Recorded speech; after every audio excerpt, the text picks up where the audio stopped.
Put your feet squarely on the ground, please.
Namo Amida Butsu.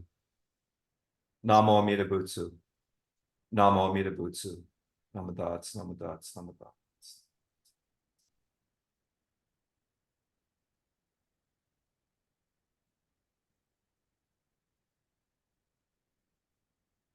Okay, tonight we are going to be chanting the Jusei Ge, which you have a PDF in the Dropbox, or if you're using the Hawaiian Red Service book, it's on page 54.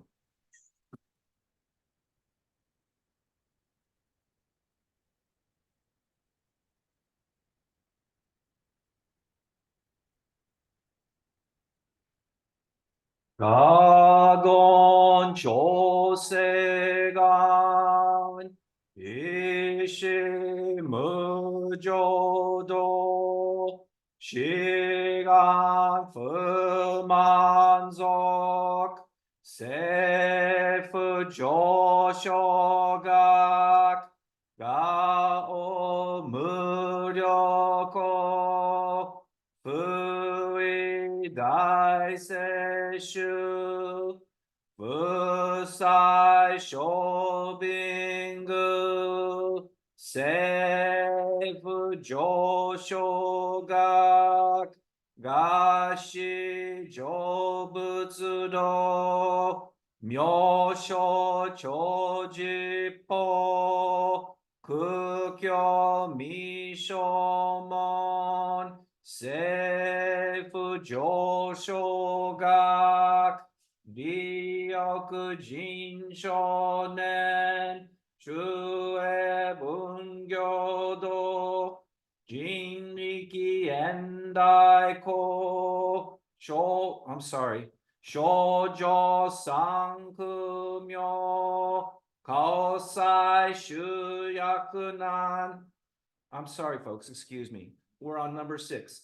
Kaihi Chiegen 英子も悪道、上映主本業。Okay. Number 5, please. 人力現代校、不詳無才道、少女三苦名、交際集約難、回避知恵源、滅死公文案、永息小悪道、通達全宗門、高僧上満足、いよろじ法、日月集中期、天候音符源、一種解放像、公正功徳法、上王大衆住、説法四式、供養一切物、具足修徳本、元年出上満、得意三害を、女仏無下知、通達未不詳、願学営力、投資最小損、志願若果大仙を感動、国書天人、東内妙芸。なまな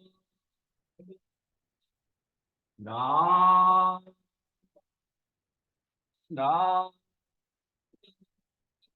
なまな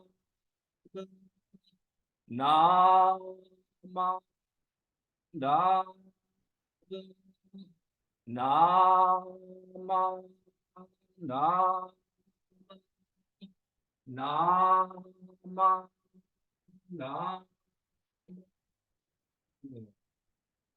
願にしく読、平等性際、同つぼ大心、往生、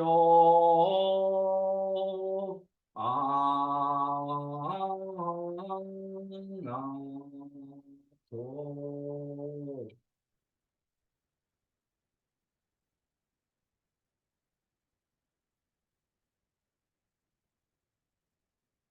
Namadats, namadats, namadats, namadats, namadats, namadats, namadats.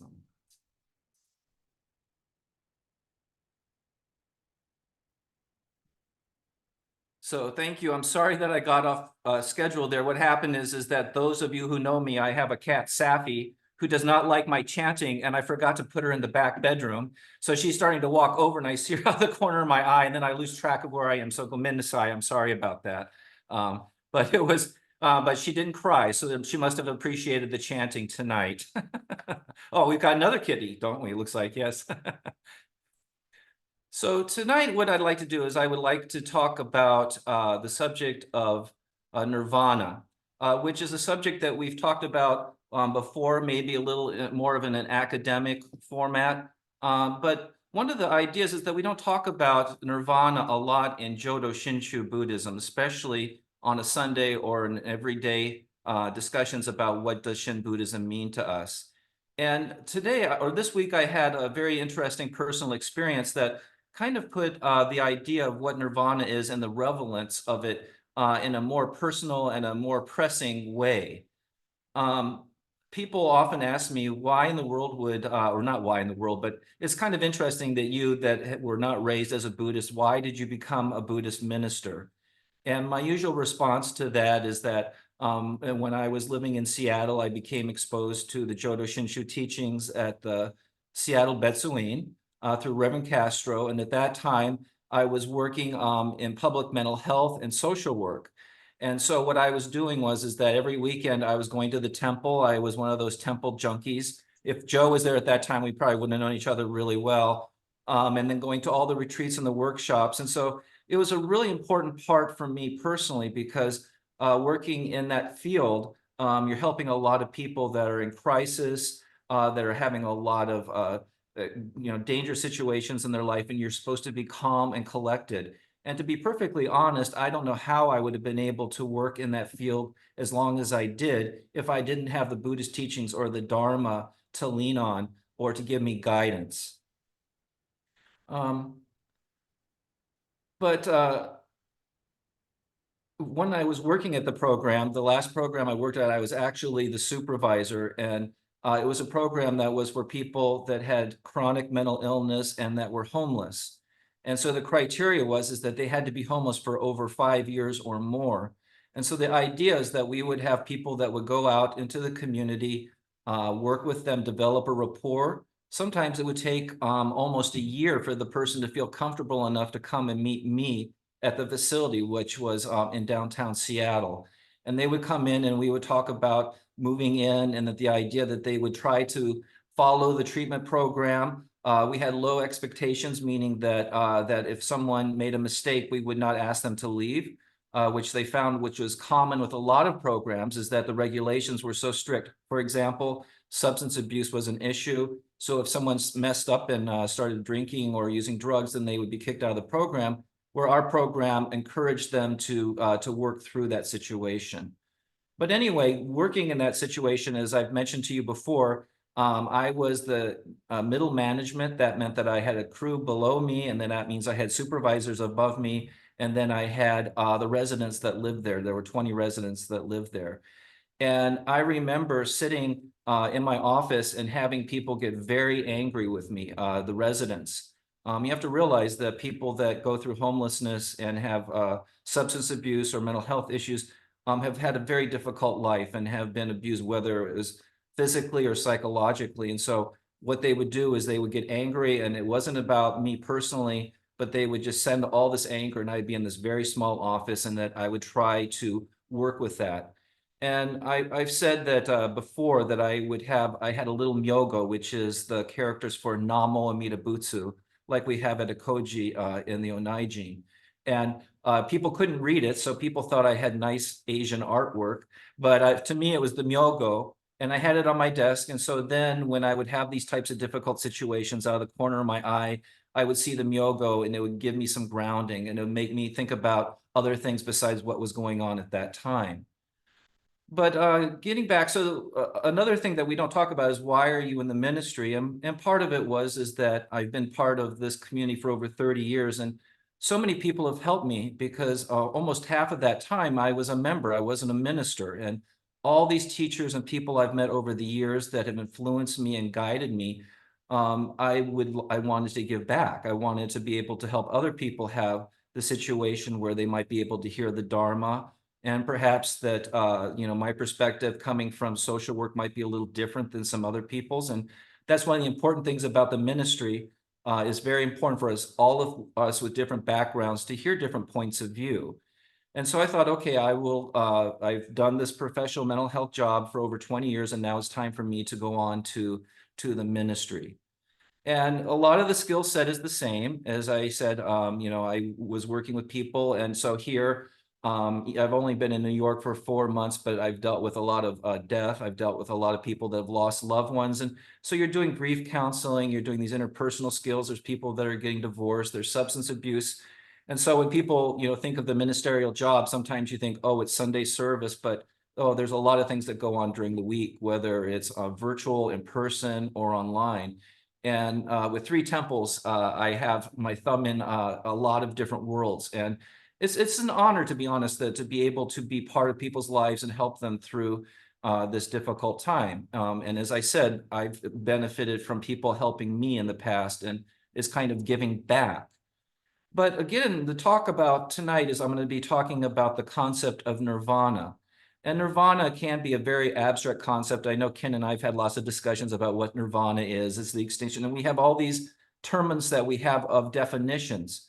But here at New York, I have a person that is living with cancer and has been living with cancer for over 3 years and ebbs and flows with how severe their illness is, whether they can come to service or not. And so we had Asaji this last week, which is when people come in to do the chanting of the Shoshin. And she came because it was great because it was snowing that day. It was a very pleasant surprise to have her come in. And so we did the chanting, and then we sat down, and for over an hour, we had a discussion because we were looking at the beautiful Onaijin here in New York. And those that aren't familiar with it, it's a very traditional Onaijin that actually was refurbished only a couple years ago. And so I'm sitting there, and she looked at me straight in the eyes, and she says, "Well, what is nirvana?" And it was interesting because I could understand the urgency in her question. This wasn't a doctrinal or an academic question. She says, "What is nirvana?" And this woman has been in other schools of Buddhism, is very well educated, very well read, actually is doing the correspondence course with the CBE. And so she knew the answer, but she wasn't looking for that textbook answer. She was saying, well, what does nirvana mean? And so it was very touching for me because, we talk about the understanding of dukkha or suffering in life. And for her, she's dealing with it on a daily basis, both physically and emotionally. And so she was looking for the answer, well, what is nirvana? And part of what that brings up for me is that looking into it, because she asked some very sophisticated questions, and I'm like, okay, I better do some reading to make sure that I give her a thorough answer back. And when we talk about nirvana, again, it's one of those Buddhist terms that is used in all schools of Buddhism, but it doesn't have the same nuance or even the same meaning in all schools of Buddhism.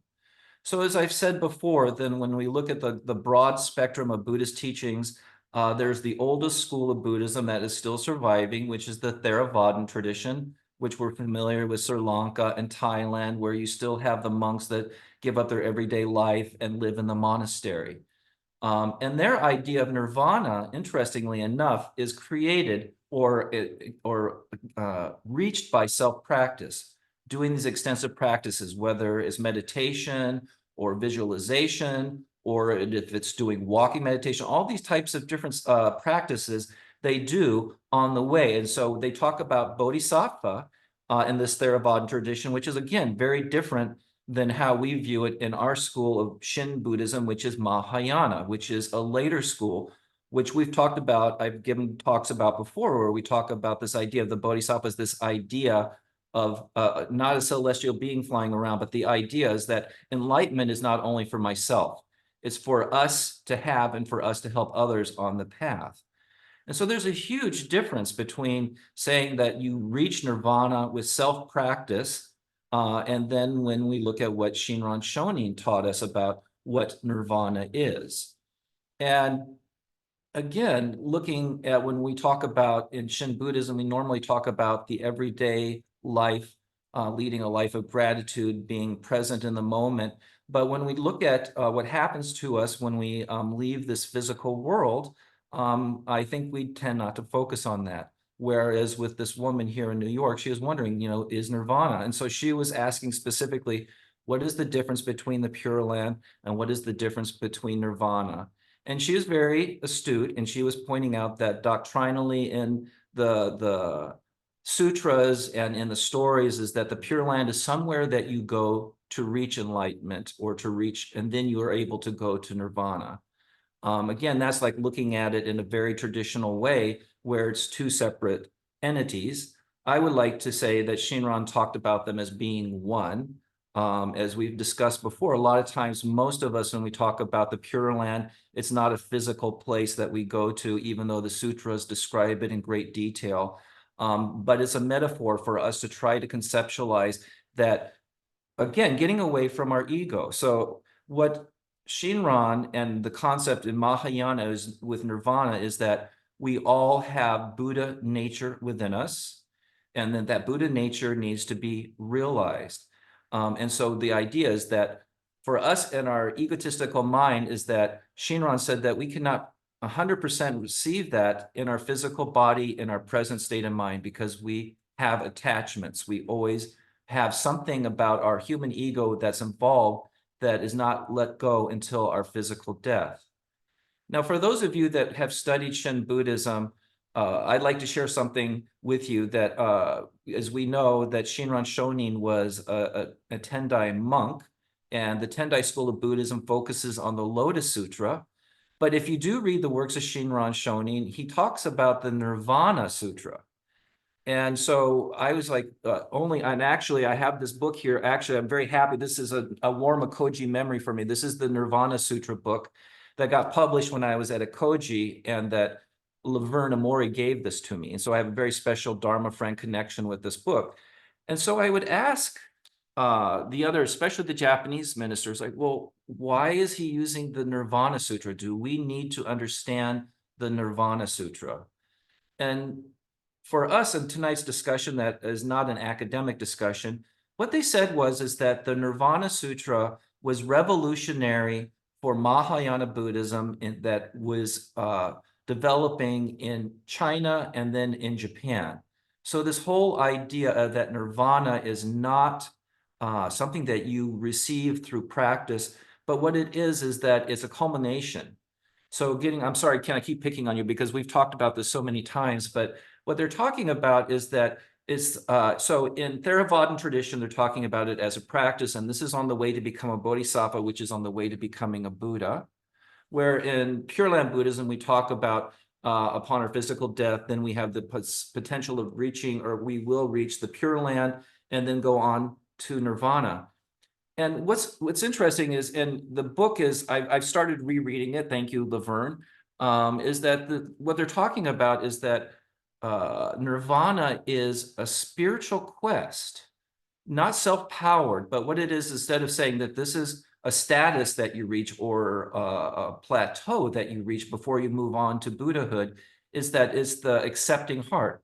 So for us that are more familiar perhaps with Jodo Shinshu terms, we talk about Shinjin or the entrusting heart. This is exactly what the Nirvana Sutra is talking about. It's talking about the idea that nirvana is guaranteed for everyone, that we all have the Buddha nature within us already. Actually, in the summary of this book, which is Erica's by Blum, Dr. Blum, is it talks about that not to oversimplify or overemphasize the difference between Theravada and Mahayana, but they were saying that the Mahayana, this belief in nirvana being something that you can achieve, is following the tradition of Shakyamuni Buddha. And they actually use the word following or worshiping the Buddha. I don't know if I'm comfortable myself saying that, but I can understand that they're talking about the emphasis being on Shakyamuni Buddha and following that path, as opposed to the Buddha nature already within us, which is a key core idea from Mahayana Buddhism. I think for me personally, as we talk about understanding and appreciating the Dharma, it changes over time. And I think for me, and I was so fortunate to go to the Institute of Buddhist Studies, and I think one of the things that really opened my eyes about Shin Buddhism and my appreciation for it is that if you look at the writings or the concepts behind Shinran Shonin's ideas of the Kyogyo Shinsho or his writings on Pure Land Buddhism, is that he's firmly putting Shin Buddhism in Mahayana Buddhism. So a lot of times when you hear people say, well, why don't you have Shakyamuni Buddha in the Onaijin? Why are you doing this? Why aren't you doing meditation? So Shinran systematically, when you look at his writings and you understand it from a Mahayana perspective, he's firmly establishing us in that school. And it opens up your eyes, because then you realize that, again, the Pure Land Buddhism, which on the surface seems so different than Theravadan Buddhism, it's just a different expression of the teachings. For those that are interested in it, I used this book for a study group at Ekoji 10 years ago. And this is called Mahayana Buddhism, An Approach to the Essence by Ueda Sensei. And so you have to realize, if you have a copy of the collected works of Shinran, this is a sister book to that. And what this is talking about Mahayana concepts. You can get this at the BCA bookstore. Reverend Iwahara introduced it to me at Seattle many, many years ago. And for those that have been maybe studying Shin Buddhism and maybe have an understanding of some of the Mahayana concepts, this is in the same logical progression that they use in the collected works of Shinran. And I'm not selling books for the BCA bookstore, but of course, the other companion is Shinran, An Introduction to His Thought by the same author around the same era. And this goes into his life, but it also talks about the doctrine. So those that are wanting to see maybe kind of the paradigm that they teach at the Institute of Buddhist Studies, how do they teach Shin Buddhism there? Or how do we try to understand it? It's like looking at Mahayana Buddhism in general and realizing that Shin Buddhism is a perfect example of that teaching. So what I'd like us to think about today is that with the Nirvana Sutra, with my friend here, my Dharma friend and Sangha member here, that when we're sitting down and we're talking about the Pure Land, is that she received comfort in the fact that, that she can visualize that the Nirvana is guaranteed for all and that she had Buddha nature. This person was raised in a different tradition, and so she still will use some of the practices for her tradition because her other tradition was more specific, where you needed to say something, which we don't have in Shin Buddhism, which is sometimes frustrating for people that people will say, well, what should I do? Should I say this phrase or should I say this mantra? And so for this person from a different culture and from a different form of Buddhism, I think that she finally feels that she's comfortable identifying as a Pure Land Buddhist, but also using the mudras or a repeated saying for her, besides the Nembutsu, she says the Nembutsu all the time, is for her to understand the realization of nirvana as not, or the Pure Land as a concept, but as something real, not necessarily a place, but something that is real, that is accomplished after we leave this physical form. So I thank you very much for listening tonight. And like I said, I'm not getting a commission from the BCA bookstore, but these books are great resources if you're wanting to look into Mahayana Buddhism and maybe how the Institute of Buddhist Studies helps American-born Buddhists appreciate Jodo Shinshu teachings. So if you could please join me in Gasho. Namo Amida Butsu. Namo Amida Butsu. Namo Amida Butsu. Namadats, namadats, namadats.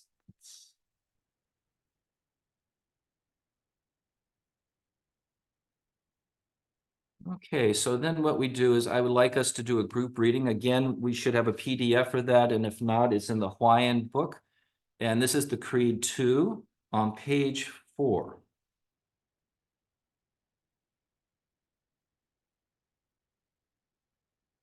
Reverend Rye, I believe you asked me to post the homages, sir. Oh, you're right.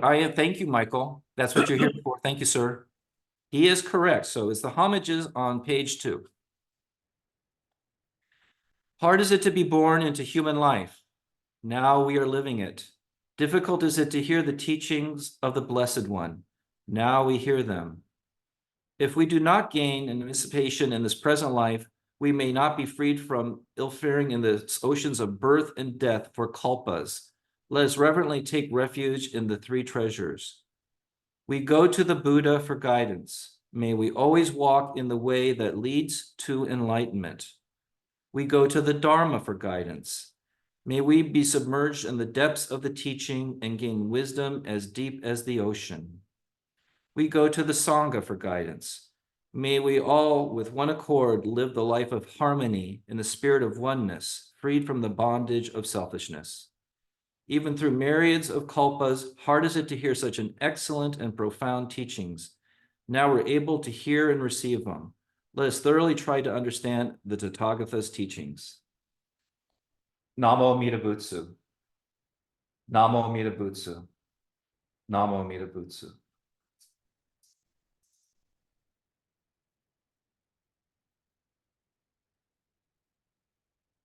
So if everybody could please join me for another just short silent meditation before we go into the discussion group.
Namo Amida Butsu.